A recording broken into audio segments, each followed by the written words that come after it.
Assalamualaikum warahmatullahi wabarakatuh.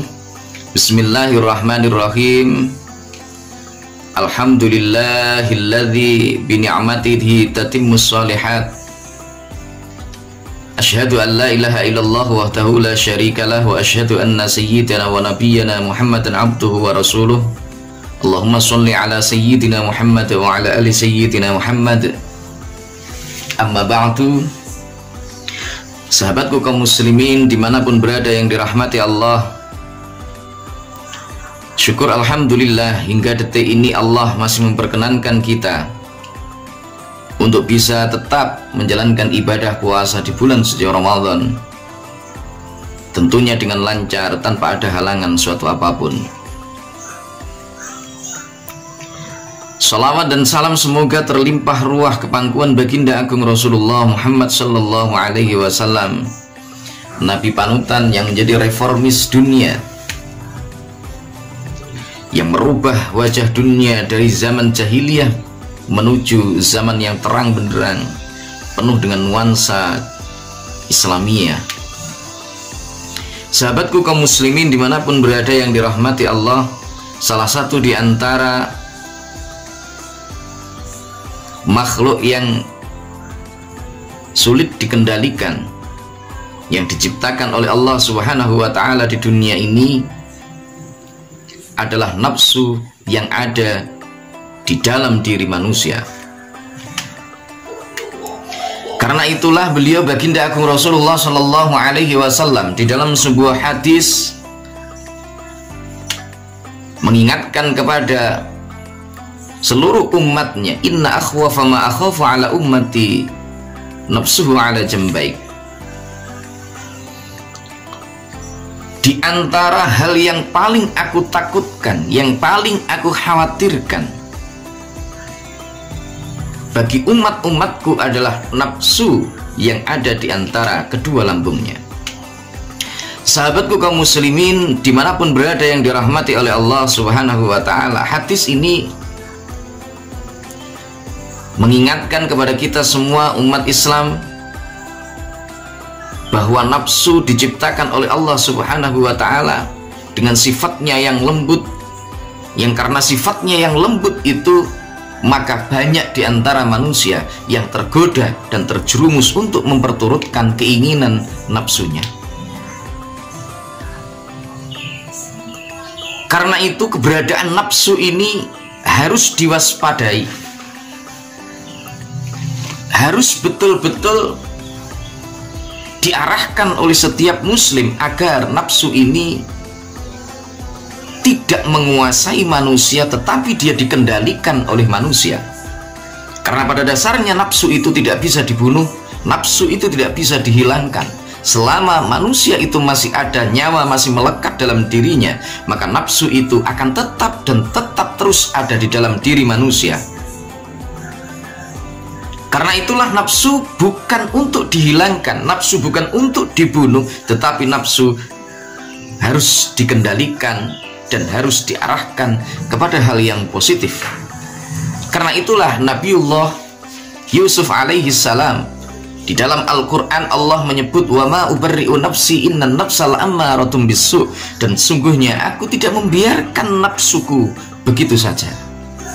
Karena sesungguhnya nafsu itu la'ammaratun bisu, pasti dia mengajak, memerintahkan kepada hal-hal yang buruk. Sahabatku kaum muslimin dimanapun berada yang dirahmati Allah, banyak orang mampu untuk mengalahkan godaan-godaan yang berasal dari luar dirinya. Namun ketika dia dihadapkan pada godaan yang ada dari dalam dirinya, yakni berupa nafsu yang ada di dalam hatinya, maka orang tersebut kelimpungan dan akhirnya kalah menuruti keinginan nafsu tersebut. Padahal nafsu ini senantiasa mengajak dan mengarahkan kita kepada hal-hal yang buruk. Karena itulah sahabatku kaum muslimin dimanapun berada yang dirahmati Allah, sebuah riwayat mengingatkan kepada kita bahwa ketika Allah Subhanahu wa ta'ala menciptakan akal, Maka Allah bertanya kepada akal itu, wahai akal, man ana wa man anta, siapa engkau dan siapakah aku? Maka secara tegas akal mengatakan, ana abdukal fakir wa anta rabbiyal qadir. Aku ini adalah hambamu yang sangat lemah, sementara engkau adalah Tuhanku yang maha perkasa. Begitu Allah Subhanahu wa ta'ala menciptakan nafsu, maka ditanya, ya naf, man ana wa man anta. Wahai nafsu, siapakah aku dan siapakah engkau? Nafsu, karena kesombongan yang ada di dalam dirinya, ana wa anta. Aku adalah aku dan engkau adalah engkau. Mendengar jawaban dari nafsu ini, Allah kemudian menyiksa nafsu dengan memasukkannya ke dalam neraka jahanam, dibakar di dalam neraka. Wakilah ada yang menyebut 100 tahun dia dibakar di dalam api neraka. Tetapi apa yang terjadi? Begitu selesai 100 tahun, dientaskan lagi, ditanya, ya nafsu, man anta wa man ana. Hei nafsu, siapa engkau, siapa aku? Masih tetap aja jawabannya, ana wa anta. Aku ya aku, engkau adalah engkau. Akhirnya Allah Subhanahu wa ta'ala kembali memenjarakan nafsu, dipenjarakan di dalam neraka, tetapi finaril jo', di dalam neraka kelaparan. Terbakarlah nafsu itu karena rasa lapar dan dahaga yang ada di dalam diri manusia. Maka begitu dientaskan oleh Allah, ditanya oleh Allah, man ana wa man anta, siapa engkau dan siapa aku, wahai nafsu? Apa jawabnya nafsu? Ana abdukal fakir wa anta rabbiyal qadir.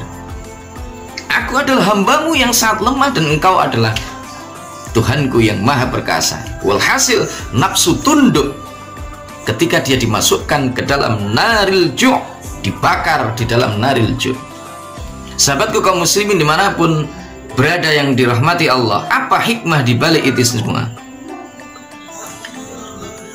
Hikmah di balik itu semua adalah ketika kita berada di bulan suci Ramadan. Pada dasarnya di bulan suci Ramadan ini kita sedang memenjarakan nafsu di dalam naril ju'. Karena itulah Ramadan itu maknanya adalah pembakaran. Kita memenjarakan nafsu di dalam diri kita, finaril ju', dengan rasa lapar, dengan rasa dahaga, dengan menahan diri dari segala sesuatu yang bisa membatalkan puasa, min tulu'il fajri ila ghurubis syams, karena puasa itu adalah al-imsak 'anil muftirat min tulu'il fajri ila ghurubis syams. Menahan diri dari segala sesuatu yang membatalkan puasa mulai terbit fajar hingga terbenamnya matahari. Maka hakikatnya kita sedang memenjarakan nafsu kita. Maka dibalik itu semua, hikmah puasa yang paling utama adalah kita mampu menundukkan nafsu kita sehingga kita bisa mengendalikannya dan mengarahkannya ke arah hal-hal yang positif sesuai dengan yang diridhai oleh Allah Subhanahu wa ta'ala. Maka ketika seseorang itu sudah mampu untuk mengendalikan nafsunya, dia sudah berhasil untuk mengekang keinginan-keinginan hawa nafsu yang mengarahkan kepada hal-hal yang negatif, maka terbentuklah karakter di dalam diri orang tersebut, yaitu karakter muttaqin, karakter yang senantiasa tunduk pada perintah-perintah Allah, mengikuti perintah-perintah Allah, dan menjauhi seluruh larangan-larangan Allah Subhanahu wa ta'ala. Sahabatku kaum muslimin dimanapun berada yang dirahmati Allah, semoga puasa yang kita laksanakan tahun ini menjadi satu kunci bagi kita untuk mampu menundukkan nafsu kita, menjadi kunci yang menjadikan kita mampu untuk membuka tarbiyah dan nadrah dari para guru-guru, para kiai, para ulama-ulama kita, sehingga kita disinari dengan hidayahnya Allah dan kita bisa menjadi seorang yang kembali kepada Idul Fitri yang sesungguhnya.